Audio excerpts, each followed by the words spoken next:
Hello বন্ধুরা, তোমাদের দেখাবো পুরনো মোম থেকে কি করে মোম বানাতে হয়। প্রথমে মোমটা নিয়ে নেব। এইবারে এই যে সুতো, এইবারে এটা আমাদের তেলের কৌটো। এইবারে আমি এই মোমটাকে বাটি ঢেলে নেব। এইবারে এই তেলের কৌটোটা রেডি হয়ে গিয়েছে।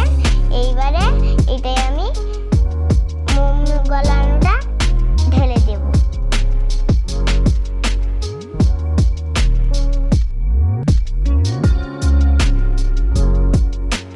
এবার 2-3 ঘন্টা আমি রেখে দেব এটাকে।